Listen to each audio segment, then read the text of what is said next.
Let's take a look at some considerations in setting up Inventor for maximum productivity. And I think what I'll do first is I'll open up a part here, and I'm going to go into Tools, and I'll go to Application Options, and on the Part tab, I'm going to tell it to display extended information after feature, node name, and browser.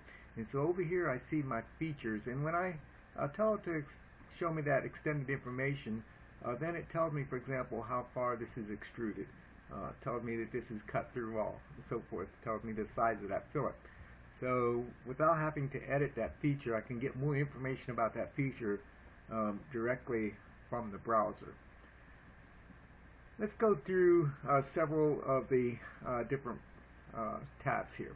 I'm going to start with the Sketch tab, and normally I leave everything alone with the constraint settings, with the inferred constraints, and the constraints that Inventor is going to create for me. So it's going to do these constraints for me. Once in a while somebody will accidentally turn off inferred constraints, and so their lines don't have endpoint constraints, and they might run into other problems. If you find that you can extrude, say, a simple rectangle, then you've probably turned off this inferred constraints. But anyways, I leave those settings alone. I prefer to work with a very clean screen, so I turn off the grid lines, the minor grid lines, and the axes. One thing about the axes, if you leave the axes on, and you are in a 2D sketch, the thicker axis is the horizontal axis, and the thinner axis is the vertical axis.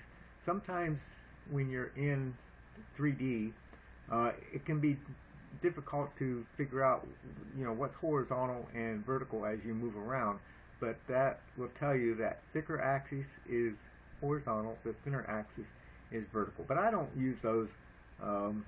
I turned that stuff off years ago, and just don't use axes. I don't use a grid. I don't use this auto project edges during curve creation. If I want to project something, then I project it myself. I don't want Inventor taking over for me, with the exception of the auto project part origin. This is maybe one of the most important settings in Inventor, is to have that origin projected to your sketches. And so I'm going to leave that one on. I'll leave this point alignment on. Frankly, I don't even know what that does. I'd have to do some experimenting to see. But I turned off these settings, and I'll go to the Part tab, and then I already turned on that display extended information. If you're going to get into some advanced surface modeling or repair of neutral file formats, I recommend that you check this Enable Construction Environment, because I use extensive use of that construction environment to repair a neutral file format. On my Colors tab, I'm an instructor, so I teach in a classroom with a large screen projector, and I prefer to set the background to sky. It seems to be the easiest to distinguish sketches and dimensions and everything else against the sky background. And I like to use these amber colored icons rather than the default cobalt colored icons. There's a little more color to that. I think it makes it easier to see. Now, if you're going to do anything for a report, let's say for a Microsoft Word document, or you might turn this on presentation with a single color, and that won't give you any background at all. It'll be white, so you don't have a bunch of extra ink to print out in a presentation if you're doing some kind of screen capture. So I'm going to put this on sky, and I'll use gradient or just a single color. And then let's go to the Display tab, and I'm going to tell it to use my application settings for the appearance rather than document settings. and I'll go into the settings, and I'm going to set that to model edges are black, and rather than using the part color, so I'm going to use those as black. And then I want to be shaded, the visual style to be shaded with edges. I don't think there's anything else in here that I changed, so I'll say OK to that. On the hardware tab, if you're having trouble displaying, particularly in your sketches, if the dimensions are disappearing or some other anomaly, try using this software graphics, and then you might work your way back up. But try that software graphics first to see if that takes care of the problem. On these prompts, there are some prompts that come up that you might see over and over and over again, and you're not interested in seeing those. You can tell those prompts to not be displayed. If you turn that off and then later decide you would like to have that back, you can search for words in here and find what you need to change. I don't think I really change anything on the drawing tab. You might tell it to retrieve your dimensions automatically. I tend to do that manually rather than automatically. If you have a really complicated drawing, that could be an issue. If your drawings are fairly simple, then that might not be a big deal. Let's see, let's go to the Assembly tab. And just like showing this extended information for your features in parts, I'm going to check mark this display component names after relationship names. So when you have some assembly constraints, you can see what components are involved in those constraints or relations without going to the constraint or interrogating the browser. You can just look and see that directly. I don't think there's anything else in here that I normally change. So the key things though that I do change, let's review that, are these grids items. I turn those off. I turn off the auto project stuff except for the auto project part origin. I want to leave that on. Now if you do some 3D sketching and you want auto bend lines, you might check this on. You can also turn this on while you're in the 3D sketch. Okay, I don't think there's anything else in here that I want to change, so I'm going to go ahead and say OK to that.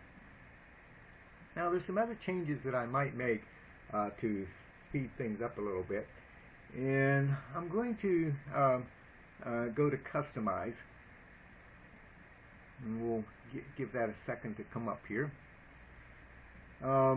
And you might customize the marking menu, but I tend to leave it to the default.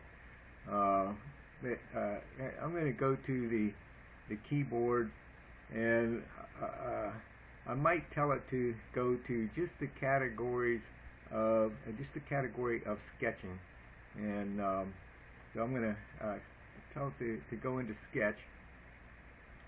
And when I'm adding constraints, I might want a quick hotkey to doing for putting in certain constraints. For example, for coincident is used really frequently, and so on the numerical keypad, I'm going to hit the period key, so the numerical period key. Then I can use that whenever I want to do a coincident constraint. I use concentric once in a while. And actually, I don't really use that one that much, so I'll just leave that one undefined. Let's go on down through some of these others. Of course, equals already defined, and we see some hotkeys in here for doing line and offset. I do perpendicular quite a bit, so I'm going to click on that, and I'm going to do the plus symbol, because the plus symbol, numerical plus on the numerical keypad, that reminds me of two perpendicular lines, so that mnemonic helps me remember what I set that to. I'll go back up here because I do horizontal quite a bit too, and so let's go to horizontal, and I'm going to use the numerical minus key, so that's a horizontal line, so that mnemonic helps me remember horizontal. And let's go down and find tangent. I use tangent quite a bit, and the asterisk reminds me of a circle, and so that's my mnemonic to aid to help me remember that that's tangent. And then we use vertical quite a bit. Now vertical is already set to but to keep everything on the numerical keypad, I'm going to use the / key. Now it's almost vertical line.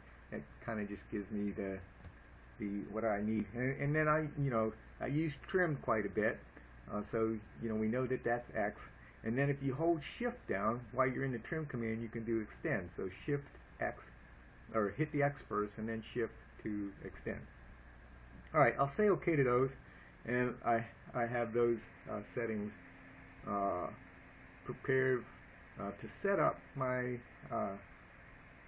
my interface the way I prefer to use it, the most efficient way.